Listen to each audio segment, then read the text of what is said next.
എല്ലാവർക്കും നമസ്കാരം. Teachers mentors YouTube ചാനലിന്റെ പുതിയൊരു വീഡിയോയിലേക്ക് എല്ലാവർക്കും സ്വാഗതം. ഇന്ന് ഞാൻ നിങ്ങൾക്ക് മുന്നിലെത്തിയിരിക്കുന്നത് 7ാം ക്ലാസ് സോഷ്യൽ സയൻസ് സാമ്പത്തിക സ്രോതസ്സുകൾ എന്ന 5ാമത്തെ ചാപ്റ്ററിൽ PSC ചോദിക്കാൻ സാധ്യതയുള്ള പ്രധാനപ്പെട്ട ചോദ്യങ്ങളുമായിട്ടാണ്. ഓരോരോ ചോദ്യങ്ങളായിട്ട് ഒട്ടും സമയം വേസ്റ്റ് ചെയ്യാതെ തന്നെ നമുക്ക് നോക്കിപ്പോവാം. സ്കൂളിലെ ഓരോ കുട്ടിയെയും സംബന്ധിക്കുന്ന എല്ലാ വിവരങ്ങളും ശേഖരിച്ച് രേഖപ്പെടുത്തുന്നതിനായി നടപ്പിലാക്കിയ പദ്ധതി സമ്പൂർണ്ണ. സ്കൂളിലെ ഓരോ കുട്ടിയെയും സംബന്ധിക്കുന്ന എല്ലാ വിവരങ്ങളും ശേഖരിച്ച് രേഖപ്പെടുത്തുന്നതിനായി നടപ്പിലാക്കിയ പദ്ധതിയാണ് സമ്പൂർണ്ണ എന്ന് പറയുന്നത്. പ്രകൃതി വിഭവങ്ങൾ നേരിട്ട് ഉപയോഗപ്പെടുത്തി നടത്തുന്ന പ്രവർത്തനങ്ങൾ ഉൾപ്പെടുന്ന മേഖല അറിയപ്പെടുന്നത് പ്രാഥമിക മേഖല. PSC 1 മാർക്ക് ചോദ്യം. പ്രകൃതി വിഭവങ്ങൾ നേരിട്ട് ഉപയോഗപ്പെടുത്തി നടത്തുന്ന പ്രവർത്തനങ്ങൾ ഉൾപ്പെടുന്ന മേഖല അറിയപ്പെടുന്നത് പ്രാഥമിക മേഖല. കൃഷിക്ക് കൂടുതൽ പ്രാധാന്യമുള്ളതുകൊണ്ട് പ്രാഥമിക മേഖല അറിയപ്പെടുന്ന മറ്റൊരു പേര് കാർഷിക മേഖല. കൃഷിക്ക് കൂടുതൽ പ്രാധാന്യമുള്ളതുകൊണ്ട് പ്രാഥമിക മേഖല അറിയപ്പെടുന്ന മറ്റൊരു പേരാണ് കാർഷിക മേഖല എന്നുള്ളത്. പ്രാഥമിക മേഖലയിലെ ഉൽപ്പന്നങ്ങൾ അസംസ്കൃത വസ്തുക്കളായി ഉപയോഗിച്ച് പുതിയ ഉൽപ്പന്നങ്ങൾ ഉണ്ടാക്കുന്ന മേഖലയാണ് ദ്വിതീയ മേഖല.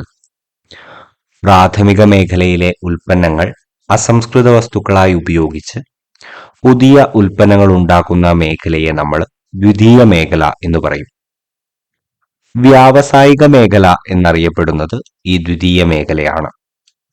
വ്യാവസായിക മേഖല എന്നറിയപ്പെടുന്നത് ദ്വിതീയ മേഖല.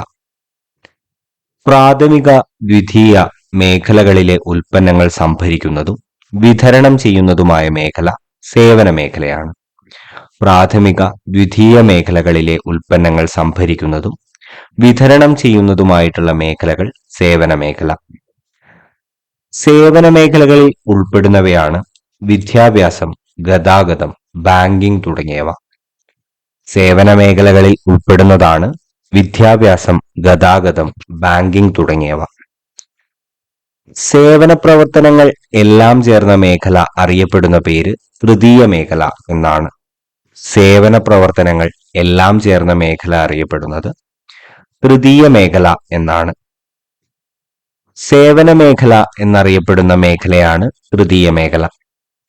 സേവന മേഖല എന്നറിയപ്പെടുന്ന മേഖലയാണ് തൃതീയ മേഖല. പ്രാഥമിക, ദ്വിതീയ, തൃതീയ മേഖലകളിൽ ഉൾപ്പെടുന്ന സാമ്പത്തിക പ്രവർത്തനങ്ങളെ വർഗീകരിച്ചത് CSO അഥവാ സെൻട്രൽ സ്റ്റാറ്റിസ്റ്റിക്കൽ ഓഫീസാണ്. പ്രാഥമിക, ദ്വിതീയ, തൃതീയ മേഖലകളിൽ ഉൾപ്പെടുന്ന സാമ്പത്തിക പ്രവർത്തനങ്ങളെ വർഗീകരിച്ചത് CSO അഥവാ സെൻട്രൽ സ്റ്റാറ്റിസ്റ്റിക്കൽ ഓഫീസാണ്. തൊഴിൽ ലഭ്യത കൂടുതലുള്ള മേഖല പ്രാഥമിക മേഖലയാണ്. തൊഴിൽ ലഭ്യത കൂടുതലുള്ള മേഖല പ്രാഥമിക മേഖല. ഭക്ഷ്യോൽപാദനം വർദ്ധിച്ചിട്ടും ഇന്ത്യയിൽ പല പ്രദേശങ്ങളിലും ദാരിദ്ര്യം നിലനിൽക്കുന്നതിനുള്ള കാരണങ്ങൾ വിതരണത്തിലെ അപാകത, സാധനങ്ങൾ വാങ്ങുവാനുള്ള വ്യക്തികളുടെ ശേഷിക്കുറവ്. ഭക്ഷ്യോൽപാദനം വർദ്ധിച്ചിട്ടും പല പ്രദേശങ്ങളിലും ദാരിദ്ര്യം നിലനിൽക്കുന്നതിനുള്ള കാരണം വിതരണത്തിലെ അപാകതയും സാധനങ്ങൾ വാങ്ങുന്നതിനുള്ള ശേഷിക്കുറവുമാണ്. ആസൂത്രണ കമ്മീഷന്റെ ശുപാർശ പ്രകാരം ഗ്രാമപ്രദേശങ്ങളിൽ എത്ര കലോറിയിൽ താഴെ പോഷകാഹാരം ലഭിക്കുന്നവരാണ് ദാരിദ്ര്യം അനുഭവിക്കുന്നത്? 2400 കലോറി. ഗ്രാമപ്രദേശങ്ങളിൽ ആസൂത്രണ കമ്മീഷന്റെ ശുപാർശ പ്രകാരം ഗ്രാമപ്രദേശങ്ങളിൽ എത്ര കലോറിയിൽ താഴെ പോഷകാഹാരം ലഭിക്കുന്നവരാണ് ദാരിദ്ര്യം അനുഭവിക്കുന്നവർ എന്ന് ചോദിച്ചാൽ 2400 കലോറി. PSC 1 മാർക്ക് ചോദ്യം. നഗരപ്രദേശങ്ങളിൽ എത്ര കലോറിയിൽ താഴെ പോഷകാഹാരം ലഭിക്കുന്നവരാണ് ദാരിദ്ര്യം അനുഭവിക്കുന്നത്? 2100 കലോറി.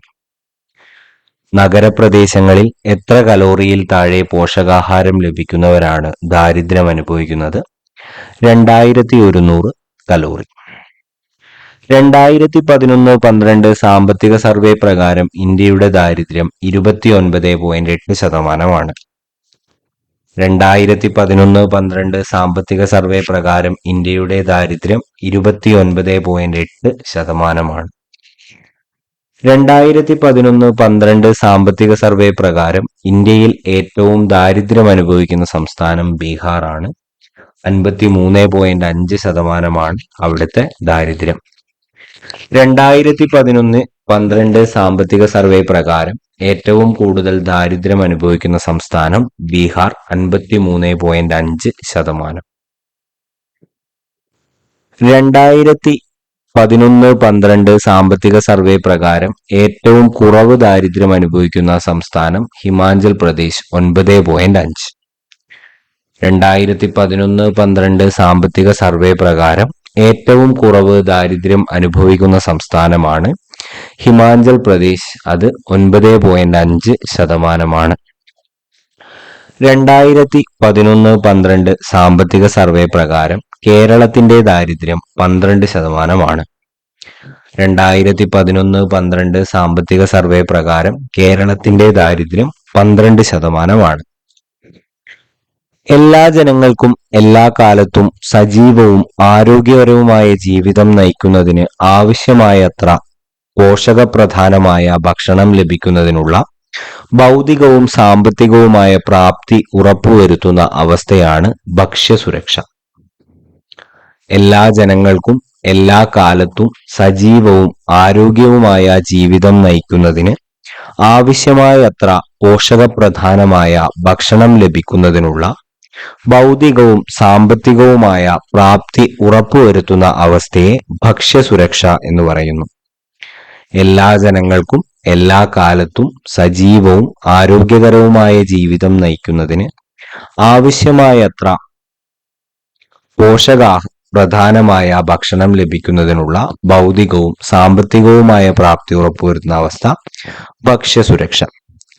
നഗരങ്ങളിലെ തൊഴിൽ രഹിതർക്ക് പ്രയോജനപ്പെടുന്നതും സ്വയം തൊഴിൽ പ്രോത്സാഹിപ്പിക്കുന്നതിനുമുള്ള സർക്കാർ പദ്ധതിയാണ് സ്വർണ ജയന്തി റോസ്ഗാർ യോജന. PSC 1 മാർക്ക് ചോദ്യം. നഗരങ്ങളിലെ തൊഴിൽ രഹിതർക്ക് പ്രയോജനപ്പെടുന്നതും സ്വയം തൊഴിൽ പ്രോത്സാഹിപ്പിക്കുന്നതിനുമുള്ള സർക്കാർ പദ്ധതി ഏതാണ് എന്ന് ചോദിച്ചാൽ സ്വർണ ജയന്തി ഷഹാരി റോസ്ഗാർ യോജനയാണ്. സ്വന്തമായി വരുമാനമില്ലാത്ത 65 വയസ്സിനുമേൽ പ്രായമുള്ളവർക്ക് മാസം 10 കിലോ അരി സൗജന്യമായി റേഷൻ കടയിലൂടെ നൽകുന്ന സർക്കാർ പദ്ധതിയാണ് അന്നപൂർണ. മുതിർന്നവർക്ക് കൂടെ അന്നം കൊടുത്താലേ അന്നം പൂർണ്ണമാവൂ എന്നുള്ളത് ഓർത്തു വെക്കുക. സ്വന്തമായി വരുമാനമില്ലാത്ത 65 വയസ്സിനുമേൽ പ്രായമുള്ളവർക്ക് മാസം 10 കിലോ അരി സൗജന്യമായി റേഷൻ കടയിലൂടെ നൽകുന്ന സർക്കാർ പദ്ധതിയെയാണ് അന്നപൂർണ എന്ന് പറയാം. ദാരിദ്ര്യരേഖയ്ക്ക് താഴെയുള്ള ഏറ്റവും പ്രയാസപ്പെടുന്ന കുടുംബങ്ങൾക്ക് മാസം 35 കിലോ അരി 3 രൂപയ്ക്കും ഗോതമ്പ് 2 രൂപയ്ക്കും നൽകുന്ന സർക്കാർ പദ്ധതിയാണ് അന്ത്യോദയ അന്ന യോജന. ഇതൊക്കെ PSC നിരന്തരം ചോദിച്ചിട്ടുള്ള ചോദ്യങ്ങളാണ്. അതിന്റെ ഇമ്പോർട്ടൻസ് കണ്ടുകൊണ്ട് തന്നെ പഠിക്കുക.